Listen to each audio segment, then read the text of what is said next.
What's up you guys, it's Graham here. So I have no idea how to start this video other than to say that I went down a bit of a rabbit hole the other day. You know, like when you come across something online and then for some reason you open up another tab on the subject and then another tab and then another tab and then another tab, and then you just keep going further and further down the endless cycle of the internet until you inevitably just wind up watching cat videos?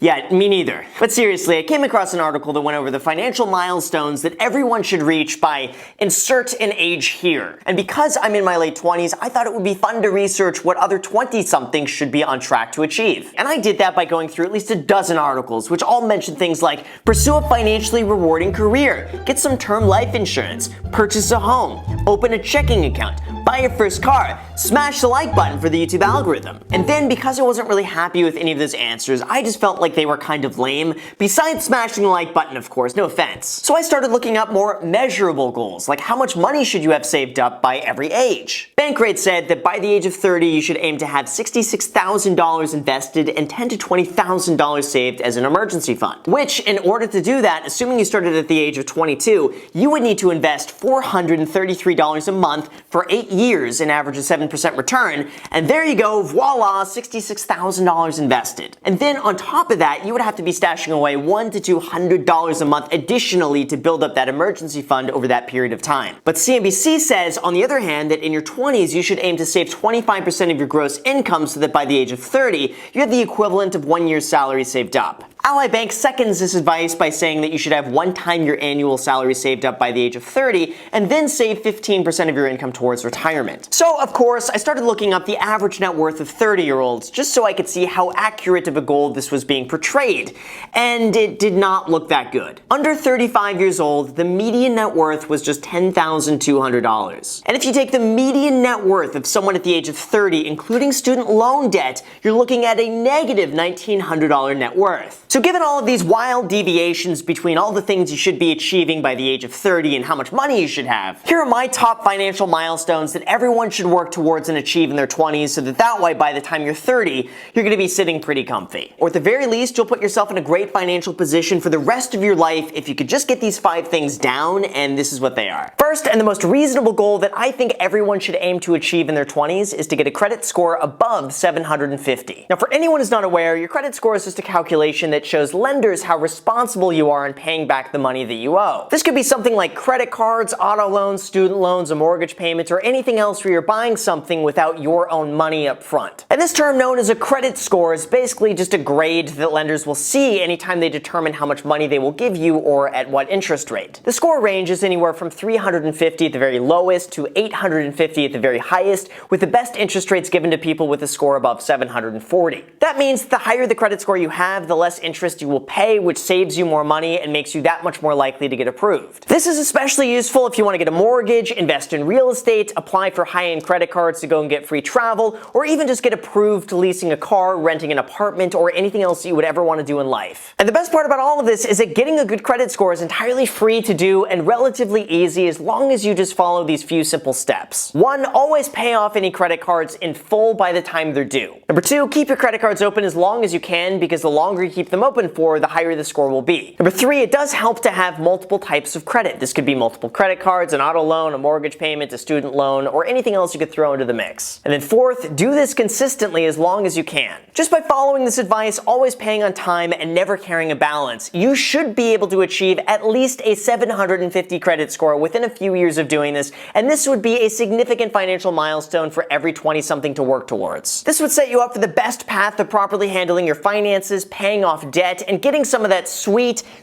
cheap mortgage money anytime you want to buy a house or invest in real estate. And your future self will thank you so much for doing this. The second, speaking of paying off debt, it would make me really happy if by the age of 30, you've gotten yourself what I like to call bad debt free. It's basically like saying you're debt free, except you're saying bad debt free. See, I read a lot of these financial milestone articles, and they all advocate trying to be debt free by the age of 30. But from the way I see it, not all debt is bad debt. In fact, some type of debt could actually be really good to keep. keep. So here's my own distinction between what type of debt is good and what type of debt you should aim to get rid of by the age of 30. First, if any debt makes you more money than it's costing you, then probably it's good debt. For example, this could be a low interest rate mortgage on a rental property that cash flows. Or it might be a low interest rate auto loan where your money can make you more money than what you pay in interest. Or in other words, if your debt is used as a tool to profit from, then generally it's a good idea to keep it. The second, most of the time if you're paying under a 4% interest rate, it's probably a good idea not to pay it off early because your invested money can make you more money than what you owe in interest, allowing you to profit the difference. However, here's my criteria of bad debt. 1, if having debt doesn't end up making you more money, then it's probably bad. This could be an expensive auto loan or making the minimum payments on a credit card to buy things you don't really need or really anything that isn't essential. Stay away from that. Now, number 2, if you're paying more than a 5% interest rate, then I almost always advocate trying to pay that off as soon as possible. Unless you really know what you're doing and it's a rare circumstance where like a rental property just cash flows insanely well. For most people, you would just get a better ROI paying off any high interest rate debt above 5% than trying to invest your money to profit the difference. To me, having any debt above 5% interest is really just worth paying off as quick as possible. So really, from the way I see it, it's not necessary to want to call yourself entirely debt-free by the age of 30, because some types of debt can actually be really useful in terms of making more money and being financially responsible. Because debt is really one of those things where if you use it incorrectly, it has the potential to completely destroy your life, especially at an age where you should be prioritizing saving and investing and not spending and making monthly payments. So start on the right track when you're young, stay out of consumer debt,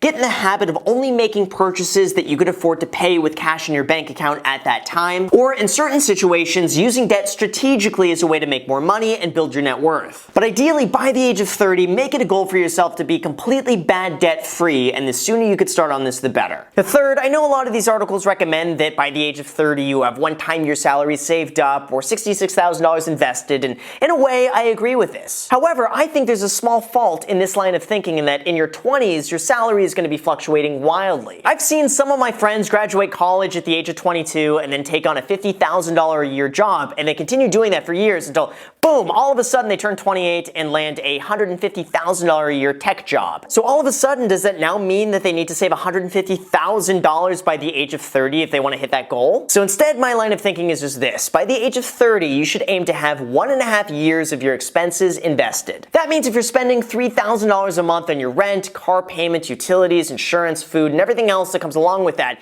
you should aim to have at least $54,000 invested. Or if you're spending $2,000 a month, that would be $36,000 invested. Now I realize I'm probably already talking to an audience that's very financially savvy. That means you're probably the type of person who's already saving a considerable portion of their income and already investing it. So for those people, if that is you I'm talking about here, taking these articles' advice about saving 1 year of your gross salary pre-tax by the age of 30 will come without a problem with relative ease, and if anything, that might be an understatement. However, I would say that my suggestion is more so aimed at the majority of people out there who want to learn about personal finance, who aren't really sure where to begin, and who want a reasonable goal to work towards that isn't fluctuating up and down with their income. Because at least for me, your expenses are usually the one thing that you have complete control over, regardless of how much money you make. Like right now, if you're living off of $30,000 a year, you could still live off of $30,000 a year whether you're making $50,000 or $200,000. That is not going to change unless you consciously decide to spend more. So by aiming to invest 18 months of your expenses, you're going to be putting yourself in a great position financially to take more risk with your career, not worry about market downturns, and rest peacefully at night knowing that even in the worst case scenario, you're going to have your overhead expenses taken care of for quite a long time,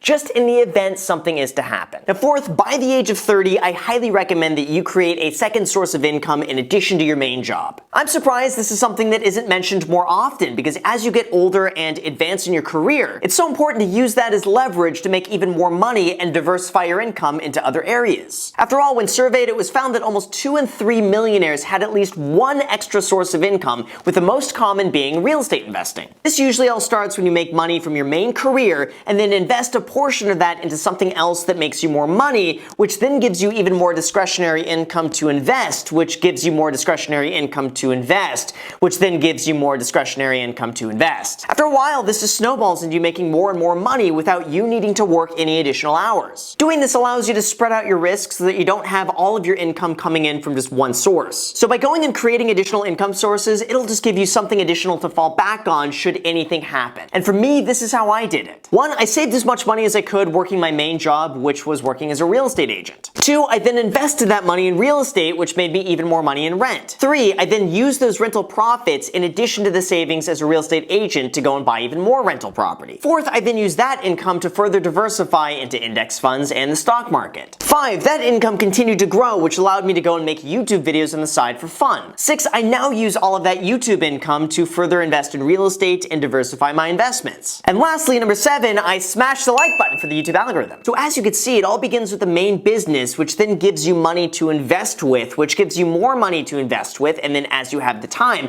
create a side job for additional income. The most successful people that I see all follow this, and they either have multiple businesses running, multiple income sources, or multiple investments. Now, in terms of what you could begin doing today, I would start off by figuring out what you want, what you have time for, and what you like doing. Like, do you want something entirely passive, or do you want to work on something for the potential to make even more money? You also have to think, how much time do you have to dedicate to this? It could be as small as working a part-time job on the weekends and then investing that money back in the stock market. Or instead, you might want to spend a whole bunch of your time reading up on real estate investing and working to create a rental property empire on the weekends. But overall, no matter what, creating a second source of income by the age of 30 is going to put you so much further ahead and will give you so much more flexibility and diversity in terms of what you could do in the future with your time. And then finally, number 5, I highly recommend that by the age of 30, you aim to save at least 25% of your income and invest that towards your retirement. Here's the thing, for most people to save and invest 25% of their income, it takes skill. You need to be dedicated when it comes to tracking your expenses, you need to be disciplined when it comes to your spending, you need to live below your means, and you need to place an importance on saving for the future. And being able to save 25% of your income just comes as a byproduct of doing all of that consistently. So in order to do all of that, here's what I recommend. First, use a site like mint.com, personalcapital.com, or you need a budget to go over how much money you make and how much you spend each month. From that, create a list of all of your mandatory expenses. This could be the bare minimum you need to live off of, including your housing, your food, your insurance, your transportation, or anything else that is required for you to live day to day. This is going to be the no-frills amount that you could not possibly live without, and now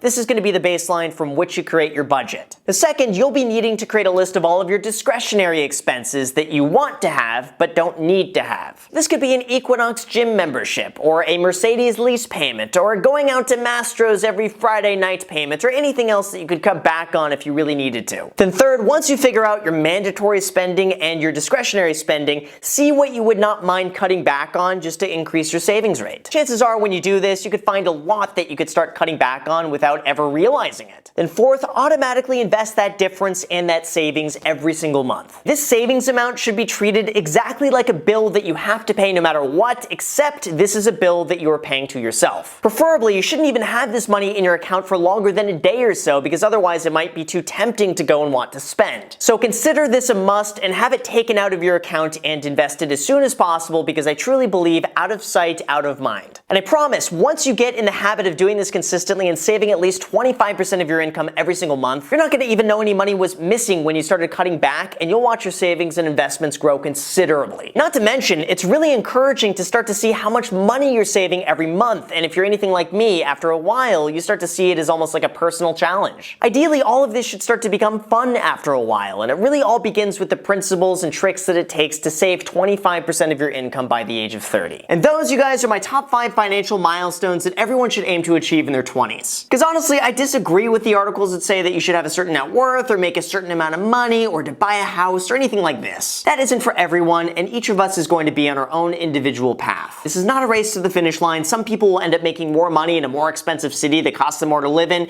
Other people might make less money in a less expensive city and just not want any luxuries. Some people might not want to buy a property and tie themselves down to one area, and other people might see it as a sense of security and a good investment. So I would really hope that these financial milestones are applicable to anyone who watches this video, regardless of how much money you make or where you are in life. And by no means are these achievements set in stone. Like if you're 29 years old and you have a 740 credit score and you only save 20% of your income, that does not make you a failure. But But this could serve as a guide of what you should be working towards, so that way by the time you're 30, you'll be on a steady path towards early retirement, watching YouTube videos all day long, and smashing the like button for the YouTube algorithm. So with that said, you guys, thank you so much for watching. I really appreciate it. As always, if you guys enjoy videos like this, make sure to subscribe and hit the notification bell. Also, feel free to add me on Instagram. I post there pretty much daily, so if you want to be a part of it there, feel free to add me there. As on my second channel, The Graham Stephan Show, I post there every single day. I'm not posting here. So if you want to see a brand new video from me every single day, make sure to add yourself to that. And lastly, if you guys want 2 free stocks, use the link down below in the description, and the free stock trading app Webull is going to be giving you 2 free stocks when you deposit $100 on the platform.